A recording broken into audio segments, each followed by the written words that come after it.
Kita di satu lagi episod lebih masa dan hari ini saya Nik Nazmi dan saya Ibrahim Sani. Hopefully akan jadi feature yang lama lah kita berdua untuk buka lebih masa ni. Betul. Jadi kita dah ada beberapa episod. Ibrahim pun pernah jadi tetamu dan juga pernah jadi co-host. Dan hari ni kita sebenarnya episod ni kita pilih Ibrahim sebab dia juga ada melibatkan account. Kan? Oh gitu. Is that why I'm here? Yeah. Okay. Sebab supaya saya nampak pandai sikit lah.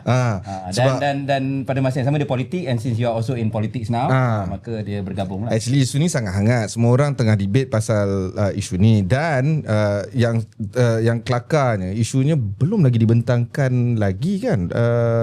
Datuk Seri Anwar belum announce lagi kan.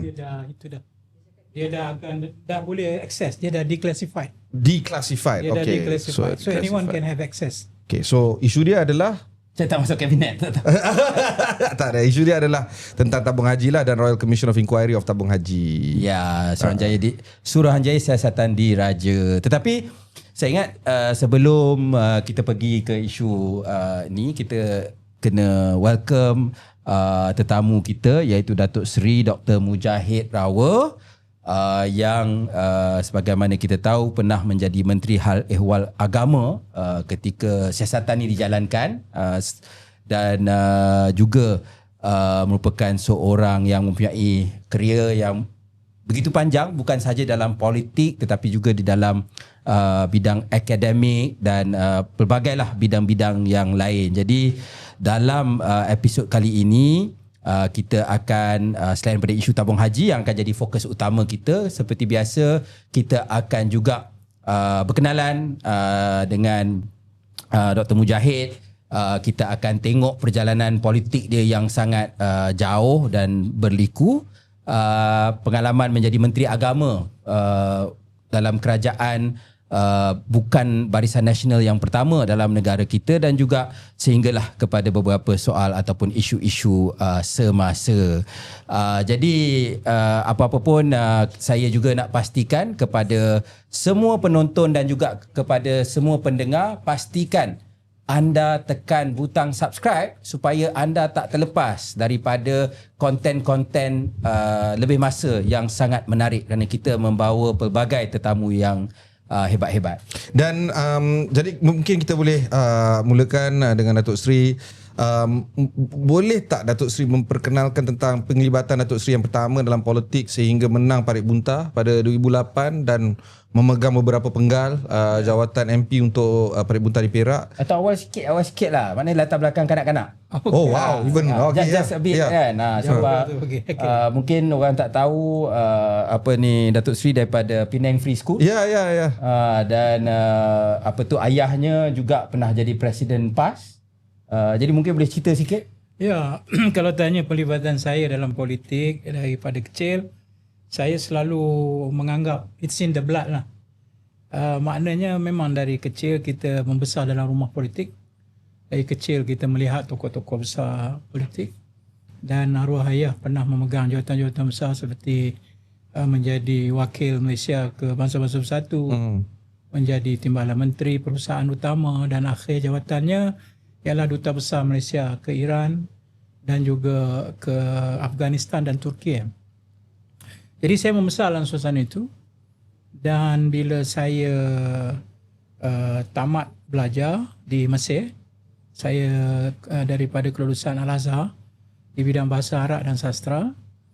Di Mesir saya lebih banyak mentalaah pemikiran-pemikiran Islam yang kontemporari, dan dari situ minat saya lebih kepada gerakan Islam secara lebih besar lah.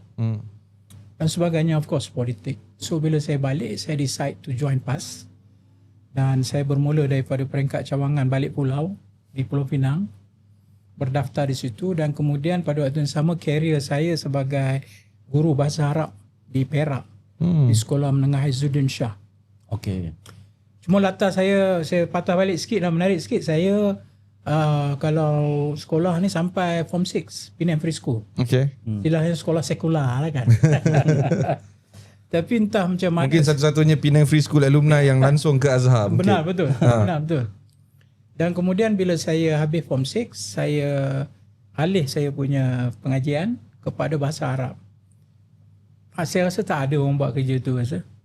So walaupun kawan saya semua pergi US lah, pergi apa, saya pergi ke Kelantan, istilah dia memondok lah, pergi belajar bahasa Arab di pondok di Banggut Store sana, di An-Nur sana, bukan pondok lah, di sekolah. Kemudian dari situ saya terus berminat untuk belajar, dan of course my father was always welcome. Sebab my father pun latar belakang dia adalah agama. Dia duduk di Mekah 14 tahun. So dia suka sangat kalau saya nak sambung belajar dalam bidang bahasa Arab. Tapi dia tak memaksa.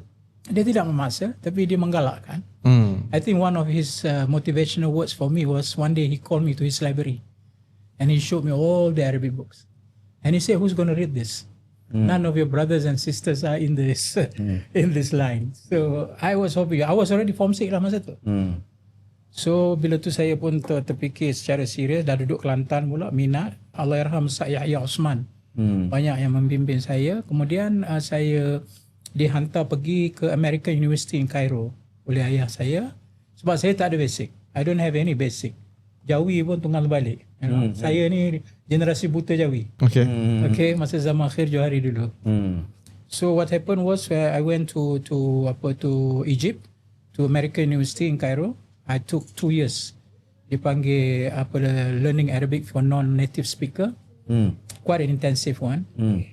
And then saya pada waktu sama pagi saya belajar di Mahat Azhar. So you can imagine intensity waktu itu. Petang pergi American U, siang pergi ke Mahat Azhar. Saya start daripada Edadi, Ibtidai, Edadi. Kemudian bila sampai kepada Sanawi, some of my friend dia advise so that balik Malaysia, ambil syahadah di Malaysia. Istilahnya ambil syahadah tu ambil exam. Ambil exam yang iktiraf oleh Azhar. So that's exactly what I did lah. I went back, I masuk Pondok An-Nahdah. Di the famous Pondok An-Nahdah di Kedah. Alhamdulillah, I pass. I stayed there tak sampai setahun. Because dia bagi saya test untuk masuk ke Sanawi. 4 Sanawi. So saya pun terus ambil periksa dan lulus imtihan kabul dia panggil. Assessment istilah kita. Kemudian saya masuk terus, tak sampai ingat dalam 8 bulan begitu saya ambil periksa, saya lulus. Dan dengan kelulusan itulah saya masuk Al-Azhar. So dari situlah saya dikaitkan dengan Universiti Al-Azhar di dalam bidang bahasa Arab dan sastra. Dia Datuk Sri kan, saya actually terkesan bila Datuk Sri sebut pasal buku-buku tu, because saya I think probably 5-6 generasi ke atas ni semua belajar dalam pengajian agama. Ayah saya belajar sekolah Arab until 15. Then dia switch sebab tak ada duit nak pergi ke Timur Tengah. Switch pergi sekolah Inggeris lah. Buat zaman tu boleh buat surat beranak palsu. I mean like report missing, tukar umur lah. Boleh masuk sekolah putih. So he went to English school, masuk Universiti Malaya Singapura semua dan masuk PTD. Jadi tapi dia boleh bahasa Arab masih, walaupun tu dia sempat sekolah Arab sampai 15 kan.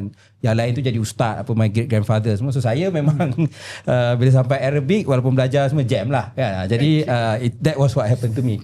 Cuma nak tanya, waktu pergi Penang Free tu tak kekok tak? I mean coming from a keluarga PAS, keluarga ulama, pergi ke satu, as you said, I mean kalau jolokannya, dan Penang is very, this is bukan SIC Sultan Ismail College, ni bukan English College Johor Bahru, this is Penang kan, yang ketika itu majority bukan Melayu in the island. Tak rasa kekok ke bila pergi Penang Free tu? Not exactly, because the whole family actually, my father sebenarnya dia pun daripada Penang Free. Sampai dia junior Cambridge. Alright. Okay. So what happened was, considered to be a bright boy, Malay, among the Malay. Habis dia punya sekolah rendah, he was chosen lah. Dulu nak masuk free school bukan mudah. Penang Free School ni sekolah untuk raja-raja, anak raja. So he was among the, my grandfather was a businessman, successful one. So on the island. On the island. So we grew up in Penang. Masa tu kita tak tahu pondok ke apa, PAS ke apa, we were very open in that sense. So politically my father was the PAS punya leader. So what happened was, dia habis senior Cambridge. My father ni pula ada sikit dia punya sejarah melawan penjajah di Indonesia dulu. Okay. Haji Abdullah Ar-Rawi ni, Haji Abdullah Nurdin Ar-Rawi ni, dia lawan penjajah. Dia punya great grandfather semua melawan penjajah. So dia lari mai sini, buka bisnes apa semua. So he was not keen to see my father in Penang Free School lah. So at that time Penang Free School was considered as sekolah kafir. You know, mengkafirkan orang Melayu. But this is a bright boy. You know, he was chosen pun. Dia tak minta pun, tapi dia dipilih. So what happened was my grandpa Haji Abdullah ni tricked him because he doesn't want to stop his education in Penang Free School. He was enjoying life at that time. But my grandfather dia kata apa? Okay, now Haji Yusof go and perform Hajj, pergi buat haji, and then you will meet our family because we have a big family in Mecca. Okay. The Rawa punya family. Oh. So what happened was, he seronok lah dapat pergi haji. Ya. Dan zaman tu pergi haji bukannya mudah, 3 bulan. Ya. After sampai sana dia kata kat my father, this is a letter, do not open it. When you arrive, give this your uncle. Waktu itulah. Waktu tu. Ya budak. Sampai-sampai dia bagilah kat uncle dia. Tunggu dia apa semua, lepas tu habis haji. Dia say, I'm going back. I've got school to attend. Macam-macam ni. Nak balik Penang Free ya? Nak balik lah. And then his uncle said, you know, the letter you gave me, your father asked me that you do not go back until you become a scholar. Oh. And this is the place for you, not Penang. Menangis lah orang tu ni. Ya, kawan. Kan, kawan, friends, and then he was doing well academically. Yalah. Tapi masa tu macam mana nak buat SMS pun tak ada, message WhatsApp pun tak ada apa. So from there lah, tak balik-balik lah sampai 13-14 tahun ni. Until he completed his syahadah aliyah di zaman tu, his diploma lah. Tak ada universiti apa pun dulu. So, Ni maknanya dekat Masjidil Haram tu dekat berguru. berguru, kemudian dia ada macam satu sekolah untuk ni lah, dapat syahadah lah, sertifikat lah. So for Darul Ulum dia panggil. So from there, and then you know, but one thing, because my father punya latar belakang dia pergi sekolah English, dia suka English. You know, dia tak nak tinggal dia punya English. So he become the center sebab masa tu di Saudi especially, masa tu orang tak kerti cakap orang putih. Okay. Semua Arabic. Semua Arabic. You know? Dia ni Saudi lah. ingat lah. Di Saudi in the 30s. You know. Wah, dia cakap English. Jadi lakulah kawan ni. Jadi translator. So he was working with one Egyptian company di Jeddah, shipping, import export. So he was doing all the writing lah untuk zaman tu besar lah kan, nak tulis for the port barang masuk apa. And then he started his so-called career dalam bidang tu lah. Dan konteks dia agak menarik juga sebab ni kalau kita boleh bayangkan ni pasca Lawrence of Arabia punya zaman, ada ex-British people ada lagi dekat situ, Palestine. Kemudian Saudi government belum lagi kukuh macam sedia tak ada. Jumpa minyak apa lagi tak jumpa. They were very Kaabah poor. masih lagi mungkin kain rentang. Bukannya it's not the Masjid Haram the way we know it today. Betul. That was. So if memang remember, skill tu super power sebenarnya. If you can remember, masa tu dia panggil zaman banjir besar. The Great Flood. My father was there. Yeah, he got into trouble. That's why he was telling us. He got into trouble because orang dulu kalau daripada Malaysia, Indonesia ni dia panggil Jawa. Okay. Dia tak kira Malaysia ada mana ada. Jawi lah. Jawi lah. Jawi lah.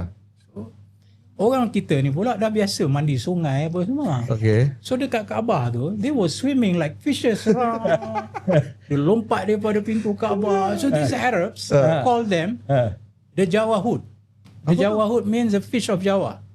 The fish of Java. And not in a good way lah. Not in a good way, perli lah. Orang Arab dia tak perli reti. lah. Dia tak reti berenang. Dia pengang lah. They got into a fight. Geng-geng Melayu ni tumbuk dengan budak-budak Budak Arab ni. So he told me 3 hari dia sembunyi sebab polis cari. Dia sembunyi dekat rumah dia lah, dia safe house dia. So that was very interesting. So yang penting tu, if you go back dalam sejarah, you tengok bah besar, banjir besar Mekah tu. So it was way 30s lah. So he was there. So what happened, dia bekerja lepas tu sebab dia nak sufficient. Sebab masa tu perang, dia lost contact, duit tak dapat hantar because my grandpa died masa perang Jepun serang Penang hari tu. So the whole kedai dia yang dia jual kitab apa semua run up. So my grandma was taking over the other siblings. Adik ayah ni ada dalam 7 orang. So my father received a letter said come back. Because tak ada orang nak run the business. My father ni dah established lah. Dia celebrity lah. Dia kan, dia boleh orang putih. People lah. And then the syarikat di Mesir tu sayang dekat dia sampai bawa dia pergi Mesir pusing. Lebanon apa pasal bagi kat dia macam ni lah. Reward lah. Sebab dia banyak bantu kan. So he had to go back. He was nearly at the verge of his marriage actually. Di sana. Tapi because the mom, grandma panggil balik, he had to go back. Tapi itulah, bila balik tu pula, he had to take care of the family because of the sibling masa tu kecil-kecil lagi, dia schooling, business baru run up after the war, you know. And he told me even on his way back, sebelum sampai Singapore, I think he was interrogated by the SB British because he was masa tu dia aktif dalam Persatuan Pelajar di Mekah yang masa tu dianggap sebagai lawan British lah. Naik kapal lah ni. So sampai-sampai tu he was integrated I think dalam beberapa jam lah sehingga baru dia lepaskan. Dan baru balik dia ke Pulau Pinang. Ayah Datuk Seri ialah presiden pertama di bawah kepimpinan ulama. Selepas jatuhnya Asri Muda. Dan first Mursyidul Am. Dan first Mursyidul Am. So jawatan tu pun diwujudkan lah. Yeah. So this came selepas zaman kebangkitan gerakan Islam. Yeah, the 80s. Dan juga revolusi Islam di Iran. Jadi mungkin boleh jelaskan sikit lah pada orang muda yang mungkin tak ni kan that time. Dan and now the fact is that you are in amanah. Mungkin ada juga I guess excesses during that time untuk peralih daripada zaman Datuk Asri dan zaman kepimpinan ulama that continues to be an issue yang menyebabkan later on you. Kebetulan my PhD thesis is on this. Okay. Krisis kepimpinan PAS dan kesannya kepada perubahan. So my period of investigation was from penubuhan PAS sampai kepada lahirnya kepimpinan ulama. So yes, I did extensively kajian tentang kepimpinan ulama, macam mana dia boleh beralih daripada Islamist nationalist kepada yang Islamic punya so-called Islamic movement punya approach. So dalamnya kita mendapati menarik, tapi there's one very good finding I nampak is that there are sort of macam satu saturated point di dalam kepimpinan Datuk Asri actually. Saturated point. Sebab Datuk Asri dia membawa PAS itu ke kemuncaknya. But everyone knows kalau Datuk Asri ni hebat lah. Tapi he came to the point yang ke atas sekali. Kalau kita belajar graph learning curve tu, dia akan ada sampai ke puncak. Masa tu dia dah saturated lah. Dia tak boleh lagi dah. The young people, they call it the young Turks start coming in, you know. Of course, my father came from the old regime, from Asri, a very loyal, you know, supporter of Asri. Tapi when the party needed some change, they needed some renewal. They needed, this happens in all party actually. They needed some change, they needed some renewal, they need some refreshment of new ideas altogether. New thought and the coming of this, the rise of Islam in the early 80s. Dan ada seorang saudara Anwar Ibrahim yang Anwar was already pushing up to these ideas, you know, of a more global Islamic resurgence, the green wave as they call it before. So dalam PAS pun terkesan lah. So the push was, no, Asri dah tak boleh lah. They just cannot, you know. So what happened was, then come the idea. Macam mana kita nak bagi this refreshing look of PAS? This is exactly what kepimpinan ulama did. That was the best tool for the party to reawakening again by this new idea, by this new thought. So kepimpinan ulama itu sendiri by itself is modeled by the Iranian punya wilayatul faqih. Means the ulama yang govern, the ulama yang guide. So sebab itu dia put in dia punya structure to such an extent that they have been given such a power and authority by forming Majlis Syura Ulama. And that is where the kedudukan Muslimul Amis position is very powerful. And the president also is abide by guidance by the Majlis Syura Ulama. So my father was there, although he was from the old guard, but because of his thoughts and thinking at that time, resonate with the young Turks there. Masa tu Haji Hadi. Maksud ni dah kira Fadilno. 70-an ke? No, saya 80-an. 80-an dah. Late 80-an sudah. Dia kalau sebelum tu saya pernah tengok gambar-gambar PAS yang lama kan. Orang pakai suit and tie, sangkop, spek hitam. Itu zaman Asri tu. Zaman Asri, or My before. father was also yes. on that mode. Yeah. Tapi suddenly the whole, not just about the thought, the thinking, tapi the whole culture Betul. suddenly Kau change. tengok ni Aziz, Tok Guru ni Aziz yang pakai kopiah. Betul. Tapi the rest were mostly macam kalau beza dengan UMNO pun tak nampak. In fact, Tok Guru Aziz pun pakai juga kot. Ada kot. Oh, ada juga. So tapi what happened was later on, the whole not just the thinking but the culture itself. Pakai baju mula, so yang tak ustaz pun jadi ustaz. So this is where the culture change tu suddenly give rise to this new enthusiasm that we are the gerakan Islam. Yes, we hold. Masa tu yang dia orang paling frah bila Anwar masuk UMNO lah.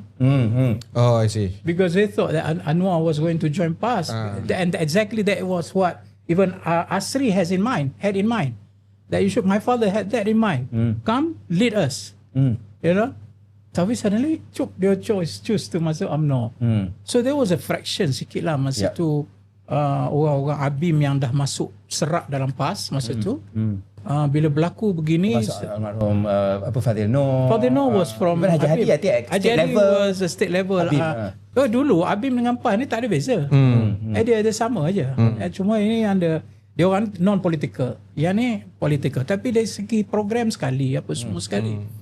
And you can read the book by Gerakan Islam gitu, that Pak Nasir from Indonesia did advise waktu itu untuk selamatkan, dulu pun ada dah kan, selamatkan, kata Bu Haji selamatkan PAS. Sebab masa tu dia orang dalam krisis kan, so selamatkan PAS. So dia ask all the young Islamic movement ni bantu support PAS. Masa tu ramai lah orang habis membanjiri supaya nak support PAS jadi lebih Islamic in a way. So that's what exactly happened. Lahirlah kepimpinan ulama dan diterjemahkan di dalam perubahan perubahan PAS punya perundangan yang meletakkan Majlis Syura Ulama, dan jawatan barunya ialah Mursyidul Am dengan kuasa besar yang telah diberikan kepadanya. Jadi bawa kepada sekitar 2018 di mana Datuk Seri pun telah dilantik sebagai menteri yang menjaga hal ehwal agama. Dan pada waktu itu hangat dibincangkan sebab kalau kita bagi sedikit latar belakang, tabung haji telah pun pada waktu itu berada di bawah mikroskop, di bawah pentadbiran Datuk Seri Najib Tun Razak. Dan sekitar 2014 hingga ke 2018 wujud satu tohmahan di mana ada berlaku kalau paling kurang pun at the very basic pun pentadbir urus tadbir yang lemah, tapi yang paling tinggi dakwaan adalah wujud salah laku. Jadi ada satu drama yang telah berlaku dan Datuk Seri pun telah membangkitkan isu ini bukan saja pada waktu jadi menteri, tapi sebelum itu pun Datuk Seri dah berkali-kali tanya pasal bukan saja kalau paling nak minta Suruhanjaya Diraja Siasatan ataupun paling tidak pun ada menteri agama pada waktu itu General K lepas tu dan pelbagai ceritalah yang telah dibangkitkan oleh Datuk Seri. Jadi persoalan dia adalah adakah kewujudan siasatan diraja itu berlaku pada sekitar 2020 atas desakan Datuk Seri sendiri ataupun because of your noise benda tu terwujud? Macam mana tu? Okey, kalau kita bagi patah balik tu pada 2018 I think IB Nick Nazmi was there also.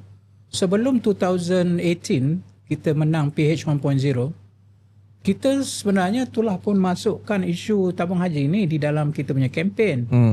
Dan I still remember, Nick, you can correct me if I'm wrong, even in our manifesto, kita ada sebut memulihkan tabung haji masa kita masuk pilihan raya itu. Of course, saudara yang berhormat Rafizi pun juga antara yang melantang menyebutnya di dalam parlimen. Cuma the only thing that we had masa tu info was info yang kita kata separuh masak. Maksudnya apa? Separuh masak mana we do not have the Report. the detail. Tak, seingat saya even laporan tahunan pun tak dikeluarkan. Seingat saya. Keluar tapi di situ belum nampak apa-apa kerana dikeluar tu cantik lah. So adalah audited financial report tu adalah. Ada. Tapi what happened, I think that spark dia punya debate and that spark dia punya wave tu, iaitu apabila kita dapat satu surat daripada Tan Sri Zeti Akhtar Aziz. Okay. Daripada Bank Negara, Gubernur Bank Negara. Okay. I mean, I was personally, one guy called me, said, Datuk, come over, I have to give you something very important. Apa dia surat tu? Apa tu, saya masa tu saya tak tahu lah apa benda surat dia, but it's very important about tabung haji. So I remember at that time, I flew from Penang, pergi ke airport, Subang Airport I think, just to meet this guy. Said, Datuk, kalau you nak tahu tabung haji, this is the story. So dari situlah terdedahnya surat Zeti. Gubernur Bank. Apa dalam surat tu? Tidak tahu Okey. Dalam surat itulah yang menyatakan dia menujukan surat itu kepada Datuk Seri Aziz sebagai chairman of Tabung Haji, menyatakan kebimbangan dia kepada keadaan di mana Tabung Haji mengeluarkan hibah dalam keadaan aset lebih rendah daripada liability. Okay, ini adalah satu kesalahan dalam akta tabung haji. Ini bukannya poor financial management, tetapi outright against the law. Yes, Section 22. Section 22 Akta Tabung Haji di mana andai kata aset di bawah liability, hibah tidak boleh dibagi. Satu. Yang kedua, satu lagi fulfillment, mesti ada untung. Oh, not only asset more than liability, kena ada profit. Dan you boleh bagi hibah. Memang betul lah kewangan Islam pun macam tu. Right. How can you give away something that is unprofitable? Exactly. So what happened was bila sampai kepada This is isu tough, man. Aku baru buka. Tak, ni sebab you flashback. Bukan, ni flashback 2018. 2018 year story. Now it's 2026. This is pre-2018. This is pre-2018. Zaman Datuk Seri Najib. Masa tu Datuk Seri Najib. Masa tu kita dalam Pakatan Rakyat masa tu kita sedang bercakap tentang isu-isu ni. In fact kita integrate dalam kita punya manifesto iaitu memulihkan tabung haji. Okay. Which is huge lah. Okay. Apa yang kita faham daripada surat ni? And dividend bukan kau main kan? 6% ke entah apa. Okay, nanti saya cerita. Your accountant, you akan tanya good question. Saya akan jawab good answer. Mampu aku dah I'm not an accountant, saya ustaz. Ustaz je. Ya. Ini pun Ustaz Nazmi kau tidak? Ustaz Nazmi. Sedap lama lah. Ustaz Nick Nazmi. Sedap lama. Sedap lama. So what happened was, antara sebabnya ialah basically Bank Negara tidak ada apa-apa mandate atau obligation pun dengan tabung haji, for your information. Dalam Akta Tabung Haji, dia tidak duduk di bawah regulation ataupun... Yalah, dia tak muat dalam Akta Financial Services Act maupun Financial Services Islamic Act. It's its own act. Yeah, no here, no there. Dia ada dia punya akta. So, yang buat keputusan everything is a chairman. Of course, with the stroke of the pen from the menteri. Sebab yang bertanggungjawab di dalam akta itu adalah Menteri Agama. Clearly stated. And ada board lah. Okay, so the CEO, the management and all that. So what happened was, bila dia sebut lagu tu, apa yang menyebabkan Zeti buat begini? Dia tak ada apa-apa keterikatan. Tapi the fear tu yang macam you kata tadi, principally, if you start giving out hibah, tak ada untung dan aset lebih rendah daripada liability, you will collapse the organisation itself. Dan worse still, what was the whole idea? Kalau orang tahu benda ni berlaku, mereka akan keluar. Okay lah, bank run. Satu kejutan lagi yang saya nak beritahu, dan I think Nick pun tahu benda ni. Apa dia? Rafizi pun tahu benda ni. Dalam penabung itu, yang tabung dengan big amount, they are the depa kecil ya. Depa ni kecil tapi dia yang control the whole nilai tabung haji itu. Yang lain satu akaun 10 juta lebih. Ada Ha. more than there. We're talking about from 1 million to more than 50 million. Yeah, something like 2% has 98% deposit, something like To be 2% of exact, depositors. 30%. To be exact, 30%. 30% yang kecil ni control the whole 90, the majority lah. majority. 70% tu baru nak pergi haji, bubuh duit. Macam saya punya tabung haji sekarang ni pun belah-belah ribu. Sebenarnya terang saya cakap. Tapi yalah, saya ni antara yang ramai-ramai ni lah, yang whatever the 70% ni lah. Tapi orang kejar dapat 1,000 boleh register haji. Yalah, macam that's the reason why aku letak. So, it's not just about 20,000. You're talking about big tickets like 10 million. Dia tak ada had. Yalah. You nak buat Dia bukan macam ASB semua tu. so, dia bukan under ni government tu. Yeah, it's a grey area. So it's a good with the current return dulu waktu tu. Okay. So you see what happened? Was that letter reveal everything? Bila reveal everything, Rafizi had that letter. Masa ni belum lagi menang 2018. Belum duk cerita Sebab dia nak pembangkang. pergi ke 2008 sebab itu wave. Yalah, saya 2016 lah. Ya, sebab itu wave kepada 2018 lain 1MDB. Was tabung haji ya? Was tabung haji walaupun kecil, tapi the ripple tu affected. Dan dia pengundi Melayu. Dia pengundi Melayu. Now what happened bila kita masa tu yang kita bising di parlimen tu. Sebelum 2018, Jojah. Masa tu Nick dekat state ke dah? Saya kat state lagi. Kat state lagi. Jojah, Rafizi, Izzah, saya buat PC, apa tu bising. Bila bising semua ini, masuklah pilihan raya. Bila masuk pilihan raya, kita menang. Kita menang tu masa PH 1.0. Waktu itu kita bersama Bersatu, kita bersama dengan apa itu, of course PKR, DAP, Amanah masa tu baru 3 tahun umur. Dan I was honored, to serve the country, appointed as the Menteri Agama dalam Jabatan Perdana Menteri. So basically because kita ni tu saya heran orang dok kata kita tak ikut manifesto, kita tak nak buat reform. Sebenarnya kalau tanya saya dah buat reform lama lah daripada 2018. Masa saya jadi itu memenuhi kehendak memulihkan tabung haji, that was my main agenda lah. So what was your first thing? Mana bila Datuk Seri jadi menteri angkat sumpah? Yes. Apa clock in? Yes, clock in. Right. Then bila of course semua agensi kenal. Then dengan tabung haji macam mana pengalaman dia? So setelah jumpa semua, then, old regime tabung haji. Yeah. Saya jumpa tabung haji. Saya jumpa dengan management dia semua. One thing I said to them, I know I'm not going to be popular because ada banyak benda yang kena diperbetulkan di dalam tabung haji. Of course by then kita dah ada basic-basic yang lebih factual dan lebih konkret lah. So I said saya tak makan bodek.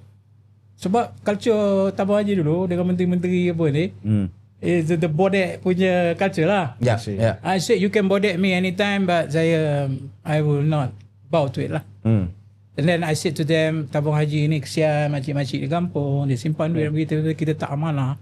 In fact, that was my first time I cried, I think. Yalah. Dalam cry bukan nangis tu mana. Tak menakutkan. Menakutkan dan insaf. Insaf. Jangan main benda ni. Dan insaf kepada, and you are talking about 9 million depositors at that time. And some of this orang kampung dia tak ada simpanan lain. Tak ada lah. Tabung haji lah. Sahaja. Dia punya duit ada nak pergi haji. Itu je lah. Tak ada bank account, tak ada simpanan besar-besar. Tak ada. So what happened, I said, so I'm going to do something in tabung haji. I will know I will become unpopular and I know who are involved in terms of management. Blah, blah. Masa tu kita punya SB bagilah. Kita punya SB bagi maklumat lah. So the first thing we did was to look at the laporan audit 2017. Where laporan audit 2017 akan keluar 2018 lah. Masa tu kita dah jadi kerajaan. So di dalam itu ada, to make it short lah, kita... Make it long tak apa Datuk Seri. Really? Okay. I can go on. I got no problem. Ada 2 emphasis of matter in that report. Emphasis of matter saya tak tahu orang Melayu kata apa emphasis of matter. You know when you luluskan sesuatu account, there are things that you need to highlight. That means kalau I tak sebut ni, they're very bland namanya, notes to accounts. Tapi dalam audit kalau kita buka dia punya format, dia panggil emphasis of matter. Emphasis of matter. EOM. 2 aja. Tapi 2 tu itulah dia. Mendedahkan segala-galanya. Apa dia 2 itu? Satu, emphasis of matter, dia menyatakan bahawa kita tabung haji dia ini mengubah nilai rosot berkali-kali. Impairment policy. Impairment rosot lah Satu 70%, sekali dia tukar balik 80%, lagi dia tukar lagi sampai 90%. You know the reason why. Dia tak nak record losses. Bermakna saham, dia talking about saham. Saham ni harus jatuh, istilah dia harus jatuh bila 20% daripada harga asal. Then it considered as loss. And all within one transaction financial year.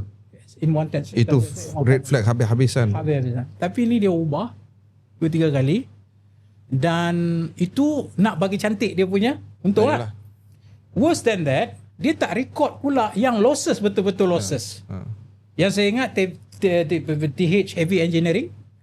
Yang saya ingat And these are real actual financial loss. Exactly. Dia bukannya paper loss. No, exactly. Plantation. No Tak, plantation. It's engineering. Heavy engineering. TH Heavy Engineering. But finally dia duduk dalam P17. PN17. Bungkus PN17. Dan satu lagi I think Pelikan Holding or something. And then there's saham dalam Putra Holding, Yalah, ada few holding share ni lah. which is not recorded. So But the thing is consolidated report kan? Sepatutnya the financial the audit report is consolidated. Yeah, So betul. sepatut semua masuk dalam. Betul. Satu keluarga, anak beranak semua. Semua. Tapi nak rekod untung tu lah. Dia nak rekod untung. Dia nak tunjuk lah. You tak mau tanya kenapa dia nak rekod untung. Yang nak bagi hibah kot. That was the time pada 2018 lah Dekat pilihan raya. Kat pilihan raya. Hibah Dia keluar. cantik. Okay, I'm speaking to two politicians. Korang ni timeline korang ni. Dia punya timing dah. You must remember all that. He was there all the way. 6.7%. Bad. Highest ever. Yeah. Itu kalah ASB, Kalah. Tapi EPF. masa tu there was a time dia nak bagi orang Islam sana. At the cost of all this. I had to reveal it. Mesti. Tapi masa tu saya bukan sekadar reveal tetapi mengambil satu sikap berhati-hati. Kita buat pula satu lagi kita lantik PricewaterhouseCoopers dengan Ernst & Young EY untuk check, nak verify yang lapor audit ni. Kita nak verify betul tak? Siapa? Kita bagi kami new management Tak, maksud saya yang daripada tadi EY apa nama PwC, siapa yang agree? kita yang point. Oh ya, Masa tu saya dah jadi menteri. Okay. Masa tu saya dah jadi menteri dah. Nak sahkan lah. So saya kata reform ni 2018 kita dah buat dah. Mana we fulfill our manifesto masa tu. Now what we did was after the report came out, sama saja verify apa yang ada dalam emphasis of matter. And antara lainnya dia jumpa dengan lebih detail lah. Sebab bila PricewaterhouseCoopers ni dia buka. PricewaterhouseCoopers dia tengok yang syarikat induk ni kami lah di peringkat atas. Parent. Ernst EY akan tengok all the anak syarikat. Yalah. So dari situ kita dapat banyak maklumat. Ada yang tak bayar hutang walaupun untung, ada yang tak bayar pun hutang dia sampai ke dia menjejaskan dividen yang dikeluarkan. All these stories semuanya kita dah masukkan dalam laporan pertama kalinya pada 2018, dan you can check my TikTok. Saya ada buat refresh balik 2018 lebih kurang dalam Oktober begitu. Saya buat PC waktu itu. Okay. PC waktu itulah yang mendedahkan pertama-tama kalinya suasana sebenar tabung haji. Way back in 2018. Saya dedahkan emphasis of matter, saya dedahkan PricewaterhouseCoopers punya result dan EY. In fact, simultaneously ada satu lagi Roland Berger. Semua tu kita put on the test of the parliament. Semua ahli parlimen get access to that. Dengan kata lain, ini bukan lagi dah Rahsia OSA ke, this is public. So daripada situlah we start the process kita panggil comprehensive overturn.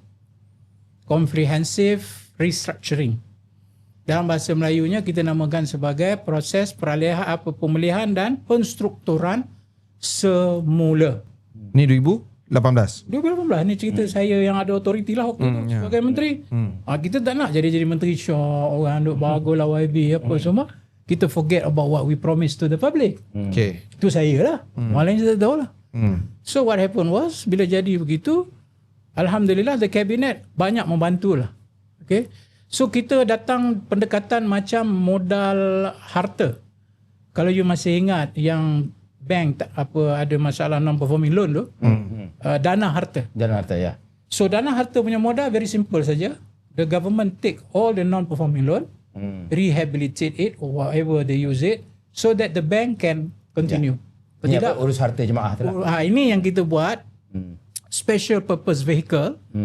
Yang ni yang orang duk salah, yang saya kena belasah teruk ni. Apa dia? Sebab di bawah MOF. Dia bawa MOF betul-betul Lin Guat Eng. Ya. So dia kata Lin Guat Eng yang campur tangan. Lin Guat Eng yang suruh buat semua ni. Tanpa mengulas kerosakan di tabung haji di peringkat awal. Lin Guat Eng dia datang sebab bila kita nak menyelesaikan masalah tabung haji, kita memerlukan satu vehicle, nama dia special purpose vehicle.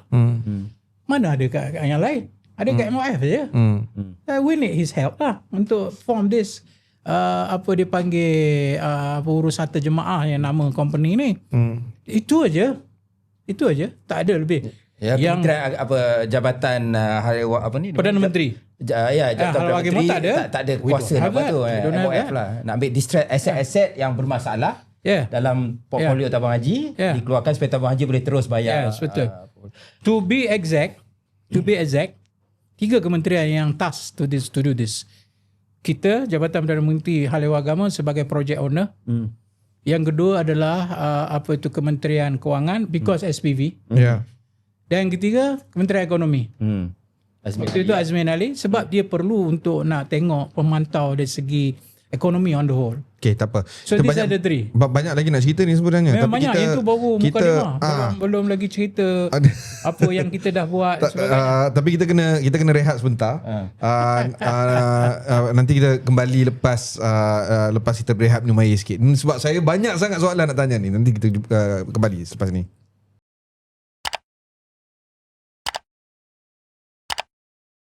Jadi terima kasih kerana terus bersama kita. Kita ada di dalam studio kita Datuk Seri Dr. Mujahid Yusof Rawa, dan antara perkara yang hangat yang kita tinggalkan sebelum kita pergi ke rehat tadi adalah tentang apa yang telah berlaku pada 2018. Tapi kalau kita boleh segerakan sedikit tentang garis masa, dan kalau kita lihat RCI ataupun Suruhanjaya Siasatan Diraja Tabung Haji telah ditubuhkan selepas jemaah menteri di bawah pentadbiran Perikatan Nasional pada waktu itu meluluskan cadangan untuk penubuhan RCI di bawah Akta Suruhanjaya Siasatan 1950.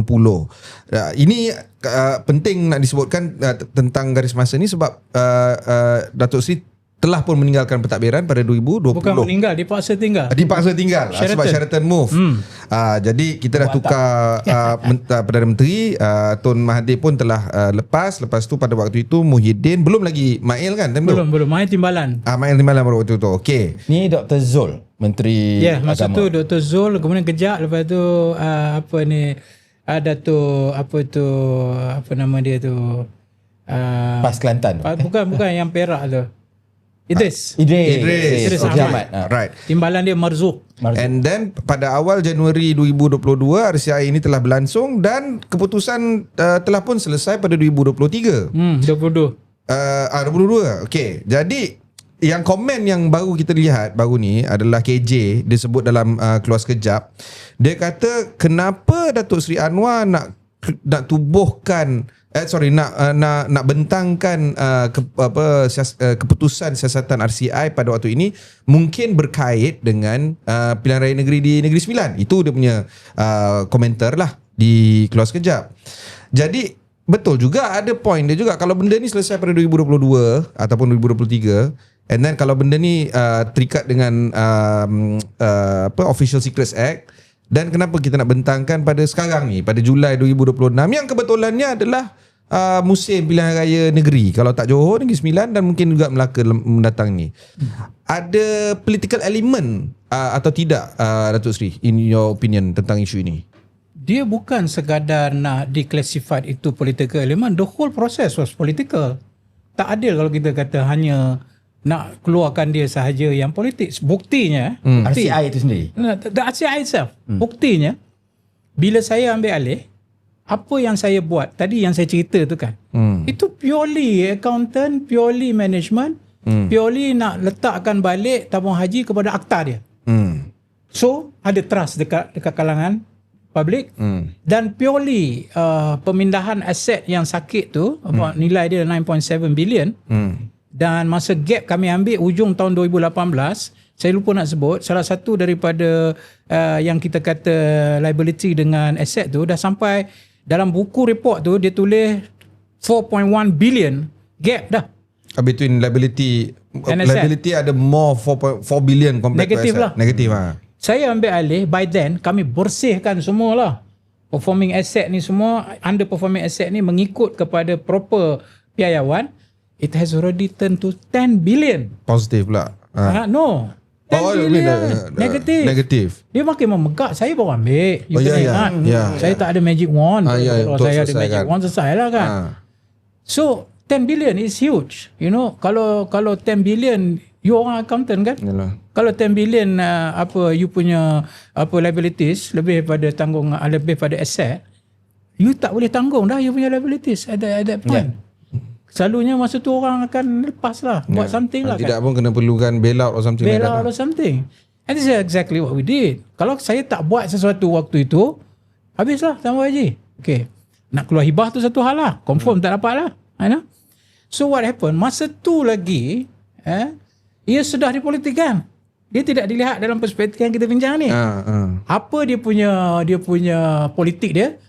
Dia gunakan nuansa-nuansa racism, nuansa-nuansa rasis. Apa dia? Jual tabung haji. Dia tak tahu kita bukan jual, kita transfer aset kepada UJSB, kepada syarikat apa ni petunjuk akad. Perusahaan Yes. Kemudian dia kata jual kat China. Kat China apa dia buat? Menteri waktu itu dia tu sebagai Ministry of Finance Incorporated as an institution. Kalau waktu itu kita punya YB Nick jadi menteri YB Nick lah. Lepas tu Zafro kena jawab. Maknanya bukan individu.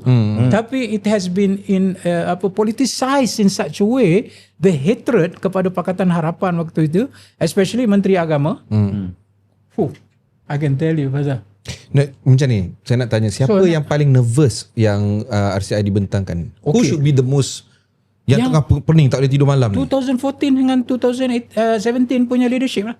2014 and 2017 nya leadership. Kami ambil 2018 nak pulih. Which is the Najib Razak punya administration. Najib Razak punya era dan juga siapa sajalah menteri yang terlibat waktu Tapi itu. laporan tu ialah sebab sekarang yang tu tentang ni, tapi laporan RCI ni setakat ni masih lagi Okay, so under wrap lah. Kita tak boleh mendahului. So what happened? Saya pun tak tahu, saya pun tak tengok. Ya, itulah. But I was called in. I was called RCI. as a witness. Ya. And it's not easy you duduk dalam RCI. Semua tu judges masa tu Raus tu, hakim tu. So what cuma yang nak kait tadi tu. Waktu tu mereka dah tuntut saya buat RCI, Perikatan Nasional ni. Masa tu UMNO lah. Zaman kita menang. Zaman kita menang 1.0 tu. Dia dah tuntut buatlah RCI, buat ni Mujahid ni duk merepek, duk merapu apa semua. Wah, kita buat tu semua atas keputusan kabinet dan sebagainya. I said, why do I need an RCI? You screwed everything up. I am doing the right thing now. Nak cuci What you have done. Tiba-tiba you nak suruh buat RCI masa ni. It's impossible. Saya kata bagilah yang kita buat ni berjalan dulu. So then we can prove. And truly enough 2018 by I think third quarter of 2019 kita dah imbangkan balik yang 10 billion gap tu apabila kita pindahkan aset, kita dapat sukuk. Okay. So kerajaan waktu itu dia nilai harga yang underperforming asset tu yang actually is 9.7 billion saja. Tapi dia nilai kepada 19.9 billion. Okay. Tapi you keluar paper that lah. Dan dia keluarkan paper. Dia bukan bagi duit tapi dia bagi The IOU. Something like that lah. Yalah. So aset kami sekarang dah imbang balik lah dengan liabilities. Dan itu jadi tanggungjawab orang kat urus harta jemaah lah nak kejar itu masalah balik, dia. Bukan tabung value haji. tu. No, because you reevaluate, you do a revaluation of your asset to make it parity to liability so that you can start issuing the suku. Itu yang utama.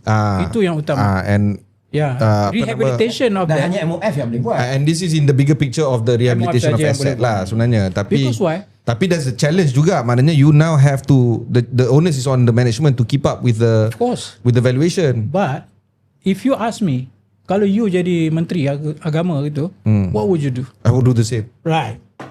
Exactly. This is what I want to hear from the RCI. Nah.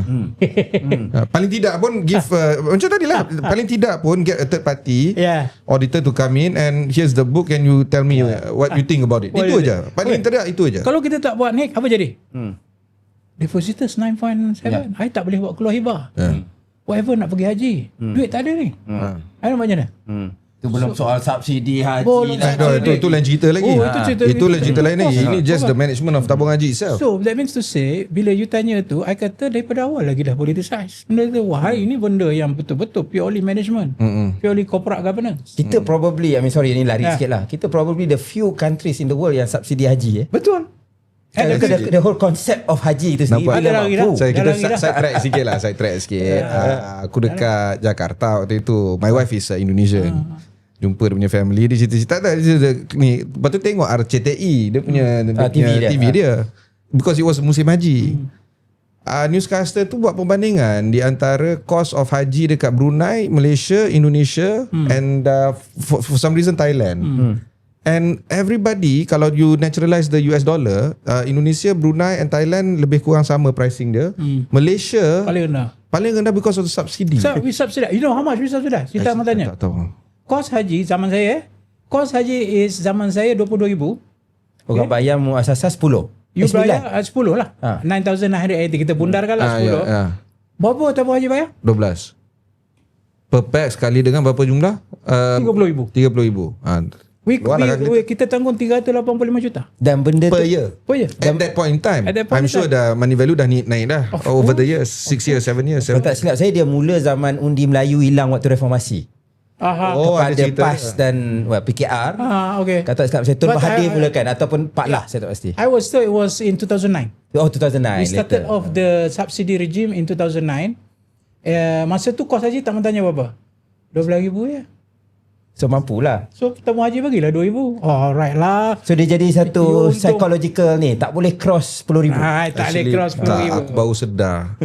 Subsidi gula, subsidi minyak, now subsidi haji, subsidi tu ini. It was blanket Kalau you gaji 40,000 pun, Tak kisah. you still get. Ya. Now baru dia buat means testing. Siapa yang buat tu restructuring untuk buat ni?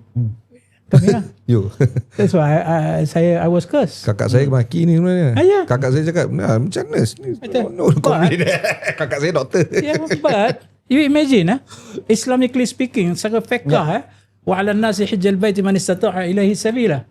Kepada kamu manusia untuk pergi haji, siapa yang mampu istita'ah. Maksudnya kalau apa syarat pergi haji? Kena You mampu. have to afford.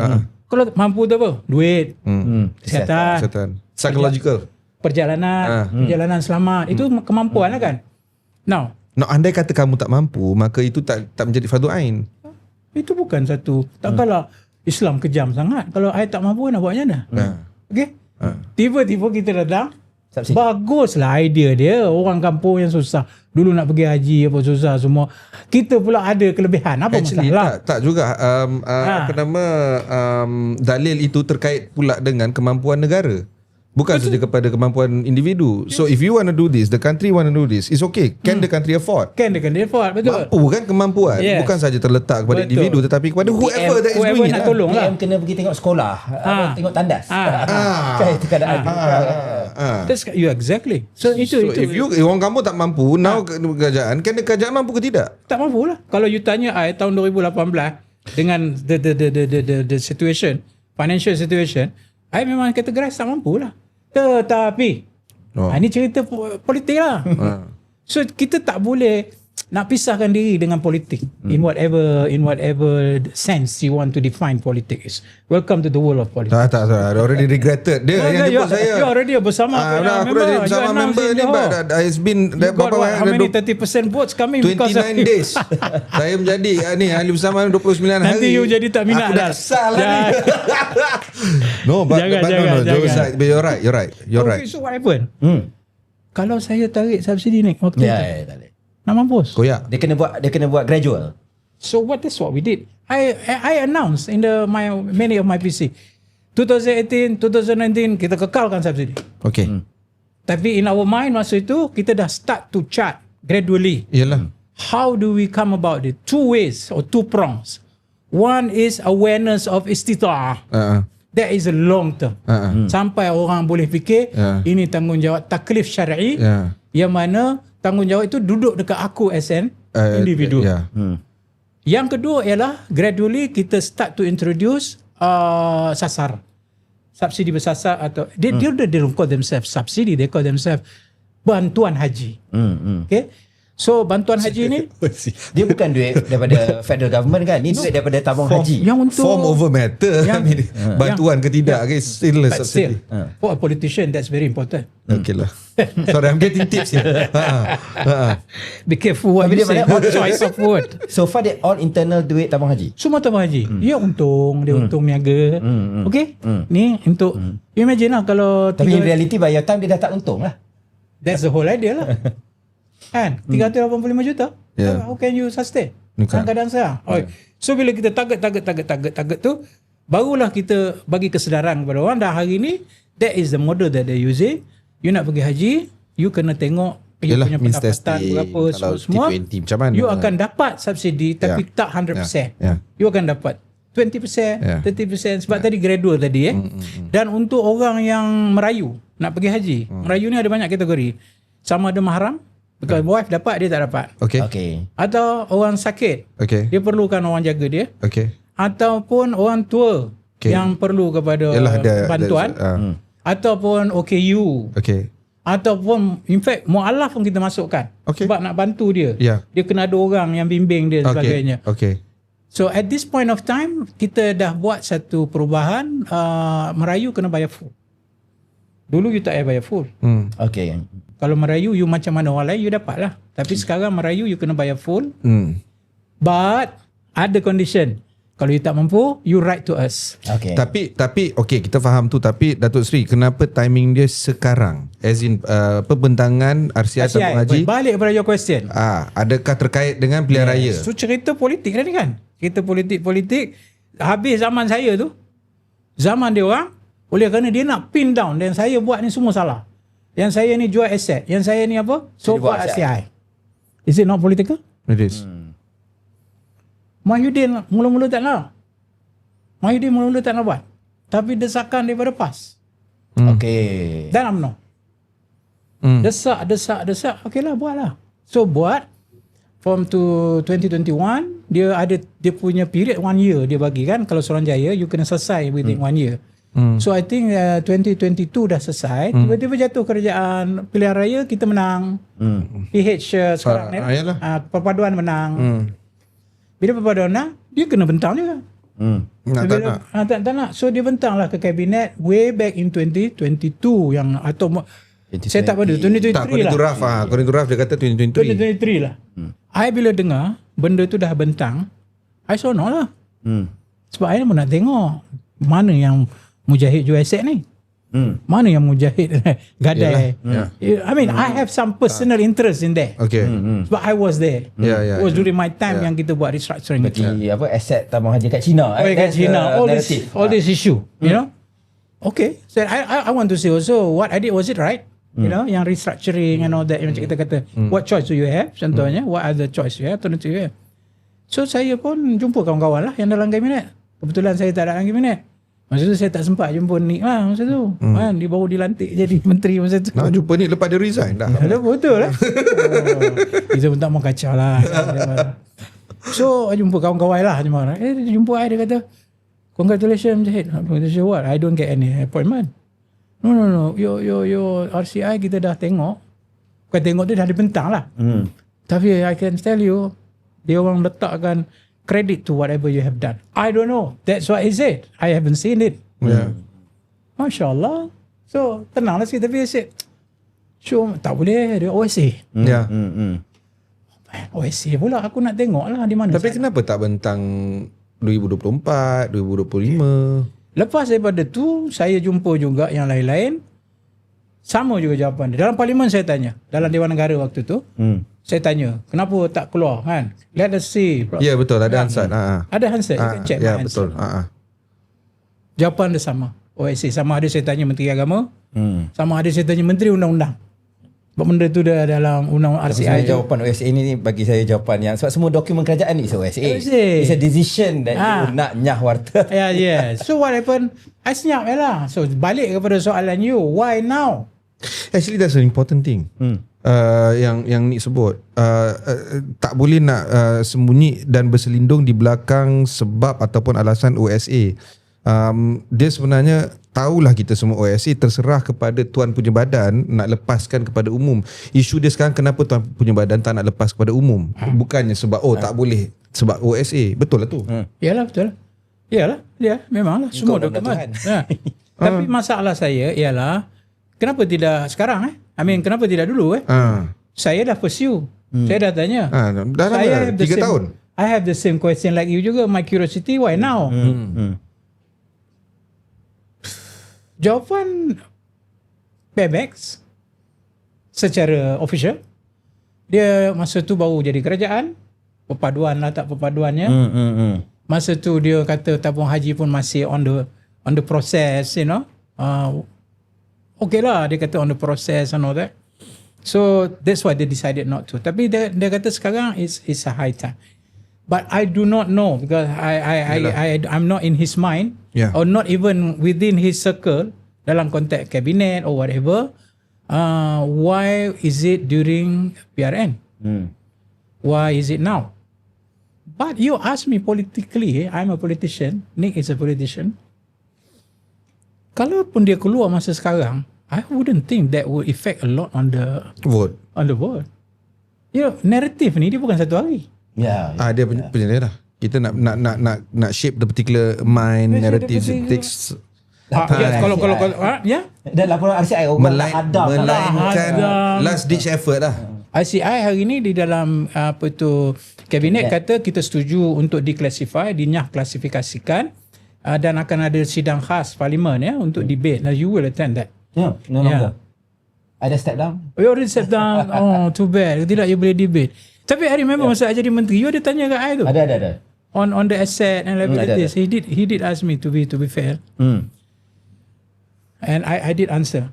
So apa yang berlaku ialah kalaulah dia buat itu kerana pilihan raya, you ask me frankly as a politician, it won't affect pun. Tapi yang akan jadi debate ialah the public. Bukan orang mengundi. You buat keluar apa pun, dia dah siap lah.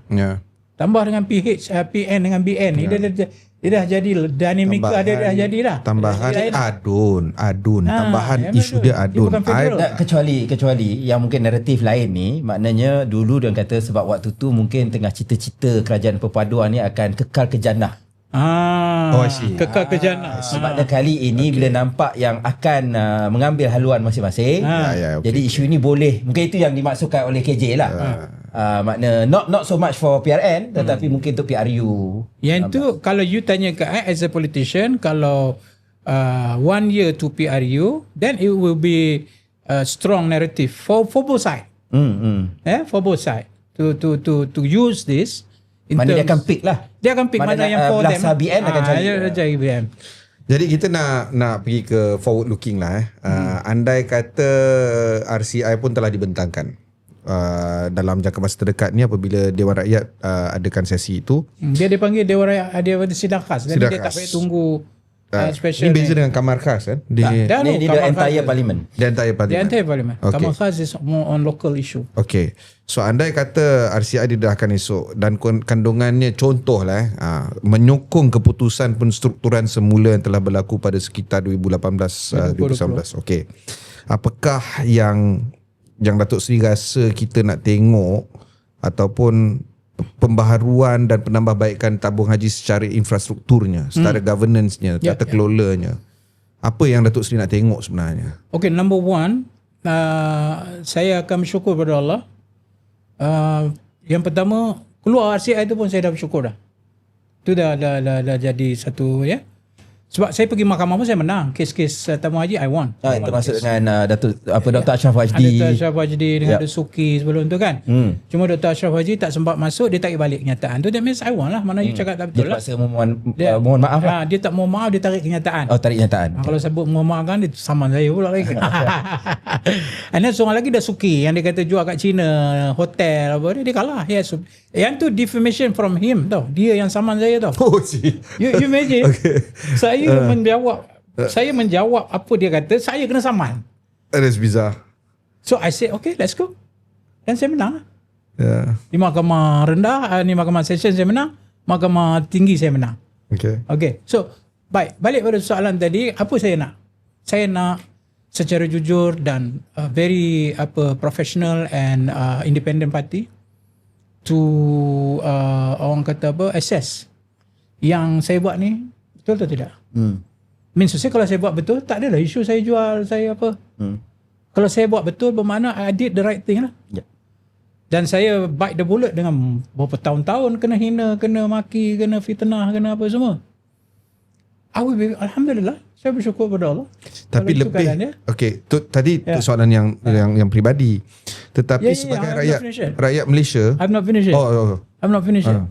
It must start from my personal because I was the one yang lalui benda tu. Tapi secondly, I kata it is also the right for the ummah because this is 100% Muslim punya fund. It is the right for the ummah to know that tabung haji is back on the track. Tabung haji sudah pun mencapai dia punya target pemulihan. Apa target pemulihan dia? Nombor satu, kita compliance balik kepada akta. For me, that was my success lah. Yeah. Bila dia comply balik kepada akta, for me, it is a success. Yeah. Yang kedua, gap antara asset dengan liability kita dah imbangkan. For me, that is a short term success. Tapi long term success seperti strategic reallocation balik. Lepas tu long term access seperti sustainability macam isu tadilah, isu bantuan haji apa semua ni. Kemudian meletakkan pengawalan dah di bawah bank negara. Oh, now officially under bank negara. No. Not yet. Not yet. Tapi that was partly walaupun tidak diumumkan, tapi lepas apa yang berlaku tu kita oblige dengan bank negara punya ni lah, tata kelola dan kemudian. Tapi just for the financial bukan for the whole tabung haji. So I think tabung RCI tu pun ada mencadangkan bahawa dia duduk di bawah penyelaan itu. So you ask me apa yang saya harap for the public, not for me. Tadi yang selesai dah tadi. For the public, saya mengharapkan supaya tabung haji gain back reputation dia. Tabung haji boleh terus kekal dan sustainable untuk memberikan khidmat bakti dia sebagaimana ia diasaskan pada awal-awal tahun dulu, ya, dia sekitar 50-an 60-an. Dan yang ketiga bagi saya yang lebih penting ialah supaya tidak berulang lagi episod ini. Yang 2014 2017, at least for what we know 2014 2017. That's dia kita selalu kita dengar kadang sentimen yalah dia bila yang selalu orang akan seronok ni melompat ni jual aset kat China. Itu benda yang dipermain-mainkan lah. Tetapi kalau itu satu hal, kalau satu tu urus takbir, orang kata muamalah lah yang fair and square, willing buyer willing seller, arm's length transaction. Tapi bila soal tata kelola, soal sakau lah orang kata, ataupun soal satu mismanagement, itu satu benda yang dan ni sadly to say is nampak gayanya is basically Muslim buat Muslim. Ya betul. Jadi kita semua bukan juru cakap tabung haji. Kita semua bukan. Tetapi adakah kita harus meyakinkan mula-mula diri sendiri dulu sebelum kita meyakinkan orang lain sama ada tentang perkara simpan duit di tabung haji adalah selamat. Ya, itu paling penting. Ujung dia kat situ sebenarnya. Sebab yang ramai dia nanti orang akan tanya, better simpan dekat bank biasa, RHB, Maybank, whatever, CMB. Betul. Because I don't hear these stories from them. Betul. And then my ASB so far so good. Dia macam tu lah, dia fikir lah. Right. Sebab kita ni KWSP, orang Melayu ni bukan betul. banyak duit. Savings, portion saving. Yang betul. kaya ada kaya, yes. Tapi majority ni orang Melayu. Yang simpan Look, I have this much money je. So in the end mungkin sikit. Sikit dekat ASB lah. Tapi that portion of tabung haji, I tak nak nanti sampai tak payahlah kita alih kepada tempat lain lah. Sekarang pun dah ada package lain yang untuk haji. Kompetitif. Tak payah save dalam tabung haji. Jadi kompetitif. Ujung dia dekat situ. Bank boleh bagi you simpan kat kita boleh keluarkan untuk buat haji. Ya. Same thing what. Net effect dia aku dapat pergi haji. Beza dia aku tak pakai tabung haji per se. Dan aku akan dapat subsidi tabung haji kalau aku pakai this model. So because of the macam the word that you use was persaingan kan, ada competition dengan kompetitif kan. They have to be competitive. Tabung haji. Do you think they have that right now? As in tabung haji, adakah tabung haji mempunyai keyakinan? They do have that now. Number one, I don't have any local standard to talk about it because I don't have anything to do with it now. But if you ask me before, that was part of our restructuring. Iaitu gaining back the trust of the depositors. And you kena ingat, kami secara akta ada dua. Satu kebajikan kepada orang haji. Tapi satu lagi pelaburan. Yalah. So when you masukkan kami, salah satu daripada akad you ialah you akan bagi kami hak untuk melabur duit kami.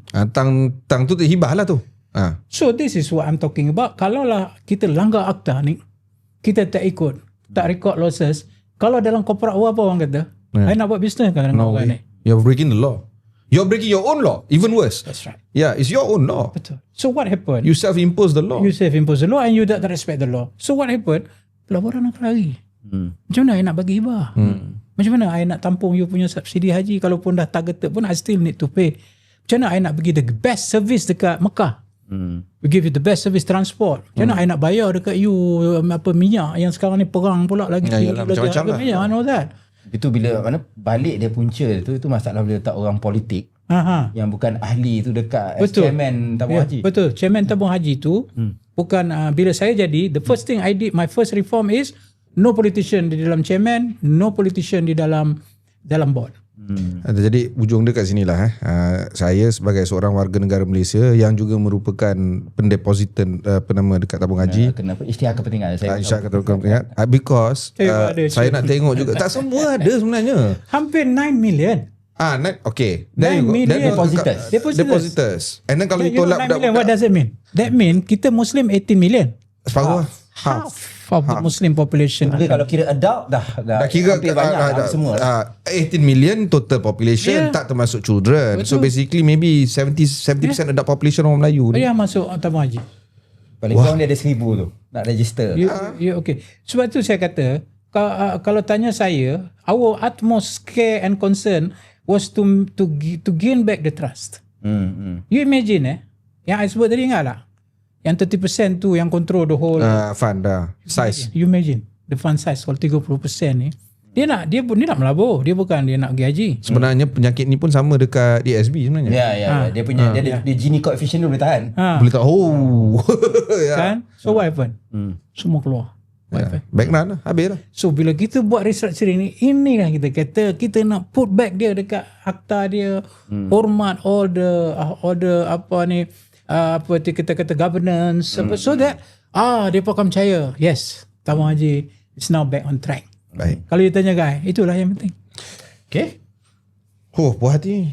So nasib baik. Tak puas hati. Aku nak tengok pembentangan tu juga. Okay. I think you can get access now. Cuma I pun duk tanya mana I want to get access. Sebab dia dah declassified dah. Dah declassified. You can get, but I tak tahu di mana to get the access. Okay, so access tu dah declassified. Cuma sekarang pembentangan je lah. So nak debate on the thing lah Don't sebenarnya. debate on the thing. So as for public, you dah boleh. Dia laporan aksi I patut dah boleh masuk. Dia dah no more So insyaAllah by the time kita broadcast ni akan dah ni dah. Jadi terima kasih kepada semua. Beban kerja saya diringankan apabila ada orang yang celik kewangan. Tak menakutkan. Lepas ni podcast ni aku makin takut lah. Yo optimistik orang ni, tapi I macam okay. Dan dia orang politik, dia kena optimistik. Optimistik kan, kena gitu lah. Okay, optimistik. Jadi terima kasih kepada semua yang menonton dan pastikan anda titip butang subscribe di semua platform yang anda tonton ataupun dengar lebih masa untuk dapat terus audio share yang episod audio share yang menarik. Tapi saya juga ingin terima kasih kepada Datuk Seri Mujahid juga sebab there's a lot of things yang saya nak tanya secara direct. Dan soalan saya ni lebih kepada operational question and I'm very happy ada Frank penama responser. Okay, terima kasih. Kita jumpa lagi di episod yang seterusnya.